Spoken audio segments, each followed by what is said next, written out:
Aujourd'hui dans le Bitcoin, premier gagnant des 40 dollars sur Bybit, El Yagami. Bravo à toi, en plus j'ai la rêve de ton logo vu que quand j'étais ado, je lisais aussi Death Note et en gros le logo L ça représente un plus X aux cheveux gras assis sur une chaise qui sont détectives. Aucun sous-entendu avec ceux qui sont traders bien sûr. Bref, bravo à toi Yaga machin, t'as respecté toutes les conditions, pas comme certains qui ont cru passer inaperçus. Et oui, CryptoSauce a accès au dashboard partenaire Bybit, je vois tout tel un grand frère. Big Brother en anglais. D'ailleurs, sur les plus de 30 participants, seulement environ 20 étaient des participants légitimes valides. Ce qui avantage fortement ceux qui respectent les critères. Une chance sur 20 de gagner 40 USDT, très bon ratio. Pour ceux qui ont foiré le premier giveaway, eh ben vous en faites pas, vous pouvez retenter avec cette vidéo. Après tout, on est tous humains et l'erreur est humaine. And I was human. I am human, still. Pour commencer, petite news, le Discord CryptoSauce revient, je mets le lien en description. Ça fait pas mal de temps qu'il était mort, que j'ai plus trop géré ce Discord. Je me suis connecté, qu'est-ce que je vois, un gars qui poste comment trader un triangle. C'est pas possible, faut que j'intervienne, il faut que je corrige tous ces erreurs. Le Discord est pour tout le monde, les débutants et les traders avancés, on garde tout le monde. À part ceux qui se croient drôles et qui le sont pas. Pour ça, il y a TikTok, là-bas, ils vous gardent. On va commencer en 3 jours, la team Fram que personne regarde. Pour l'instant, grosse résistance ici. Résistance jaune diagonale. On s'est fait rejeter 1 fois, 2 fois, 3 fois. Il y a encore plus dans le passé. Pour l'instant, malheureusement, c'est pas encore les résultats de l'annonce. Ça sera vers 19h ce soir. Donc soyez attentifs ce soir à 19h, mais ça on verra plus tard. On a également le Shoppiness Index qui est extrêmement chargé ici. Ça fait depuis exactement là qu'il n'était plus autant chargé. Et là c'était con, c'était un bottom. C'était le bottom été 2021 avant de To The Moon. Et pour l'instant on est sur le même niveau. Au niveau du Shoppiness Index. Attention, le Shoppiness Index annonce la volatilité par la direction. On peut péter totalement la hausse pour aller To The Moon ou péter totalement la baisse pour quitter ce range et aller tout environ 2,50$. Niveau Fibonacci, pour l'instant, on se fait rejeter une fois plus par la zone danger. La zone danger, c'est la zone qui définit tout. Si on se fait rejeter à la baisse, bah gros dump. Si on pète ça à la hausse, retest pour aller toujours plus haut. Et pour l'instant, bah la zone danger fait office également de résistance, combiné avec cette ligne diagonale jaune. Combiné également avec le MA20 qui est très bizarre en 3 jolis, regardez ça. On pète toujours légèrement les MA20 avant de réintégrer et de bien se péter la gueule. Ici une fois, ici 2 fois. Et là, pour l'instant, on dirait que c'est la même chose. On pète légèrement les MA20 avant de...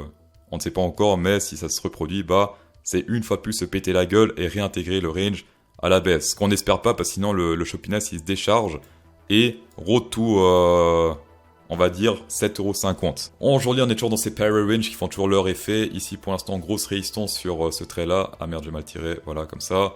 Grosse résistance, ça fait maintenant presque une semaine qu'on se fait rejeter ici par cette résistance-là.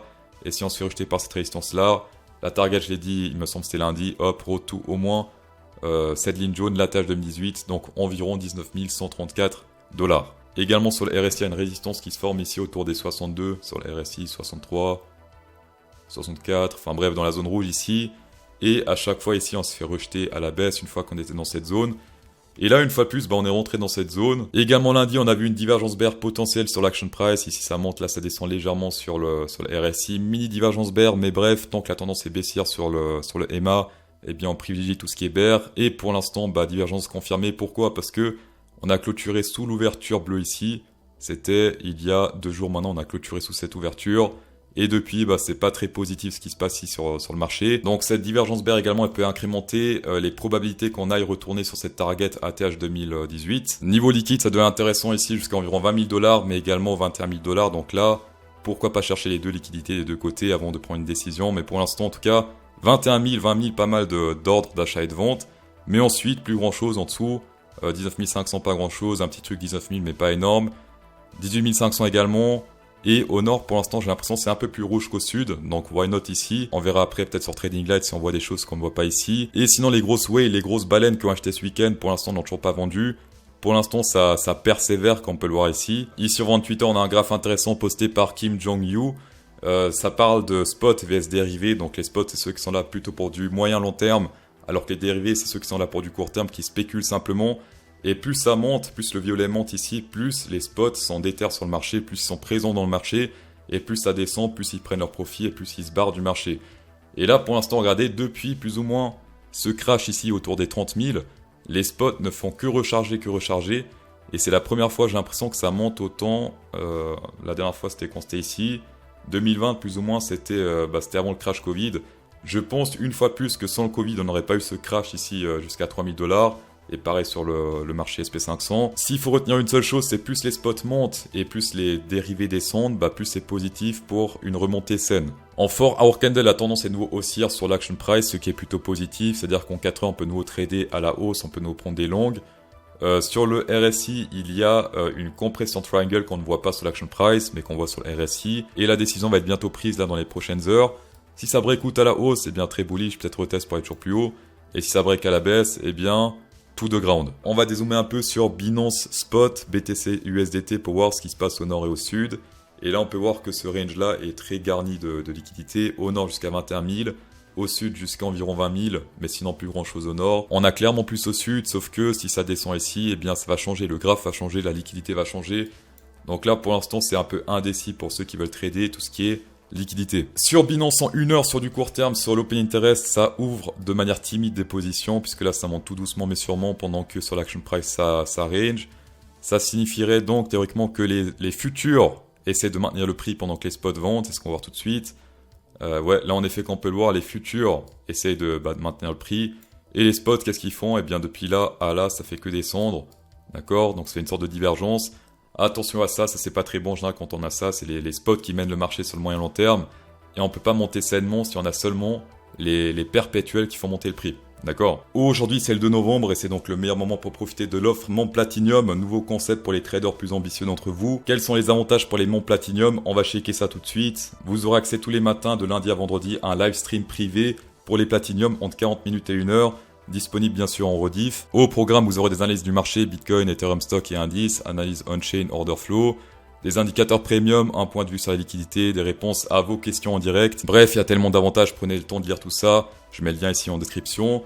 Mais ma petite touche personnelle, c'est la stratégie d'entrée et de sortie Sniper 180 signé CryptoSauce. Vous allez voir, ça fond dans la bouche. Vous aurez bien sûr aussi accès au salon Discord Platinum, je serai assez actif dessus et je dirai sûrement également des choses que je ne dirai pas forcément sur YouTube ou over on Twitter. Bref, c'est le début du mois, meilleur timing pour devenir Platinum. Premier live stream Platinum demain matin à 9h30, lien en description. Tapez dedans. On va passer au round Ethereum en 3 jours libres. Pour l'instant, chose très intéressante, c'est le RSI qui est en train de breakout une fois plus. Confirmation de breakout. Attention, ici on avait fait un fake out, c'était il y a quelques semaines en arrière. Pourquoi selon moi? Parce qu'il y avait la FOMO Ethereum 2.0, tout le monde a FOMO ici à la hausse. C'était pas le cas sur le Bitcoin. Sur le Bitcoin, on n'a pas fait de fake out ici. Alors que sur l'Ethereum, oui. Et ensuite, on a réintégré cette résistance. Selon moi, aujourd'hui, cette FOMO n'est plus. Pourquoi? Parce qu'on a simplement bouffé toute cette FOMO. Toute la FOMO qui a été faite a été rebouffée à la baisse. Et là, actuellement, ce qui se passe, c'est simplement la dominance Ethereum Bitcoin qui reprend du terrain. Donc, pourquoi pas faire un retest ici sur cette résistance, maintenant un support pour aller toujours plus haut, ce qui correspondrait peut-être à retester les MA 20 ici, pour aller toujours plus haut, ou même ici ce support vert pour aller toujours plus haut. Si on suit la stratégie en journée des supports résistants sur l'Ethereum, des ranges parallèles, et bien si on se fait rejeter ici avec succès, et bien tout prochain support ici, environ 1355. Attention ici sur le RSI, divergence potentielle. Elle est confirmée sur le Bitcoin, sur l'Ethereum, elle est confirmée. Elle est confirmée si, hop, en clôture sous ce niveau-là, donc sous les 1555. En effet, on pourra tout ce niveau-là autour des 1355 $. Et également, faites très gaffe au trade ce soir à 19h. Communiqué du form, il y a le form qui va parler. Et ça, en général, ça affecte beaucoup le marché. Donc, soit au nord, soit au sud, ça fait de la volatilité tout simplement. Donc, pourquoi pas trader la volatilité? Mais faites gaffe à vos positions court terme, parce que ça risque de se faire sélectionner entre 19h ce soir et demain midi. Personnellement, j'ai tenté un petit trade ici sur FTX pour parier sur la volatilité jusqu'au 3 du 11 septembre et novembre, pardon. Et ça n'a pas l'air d'être trop le point fort de FTX, tout ce qui est volume, puisque ça fait déjà 1 heure que je suis dedans. 1 heure que le truc il bouge pas. S'il vous plaît, Bybit, faites quelque chose parce que les moves sur FTX, ça craint. Dans tous les cas, merci d'avoir checké cette vidéo, c'est toujours un plaisir. Lien pour devenir Platinum en description. Insérez un pouce bleu pour incrémenter encore plus le plaisir de CryptoSauce. Et bonne soirée.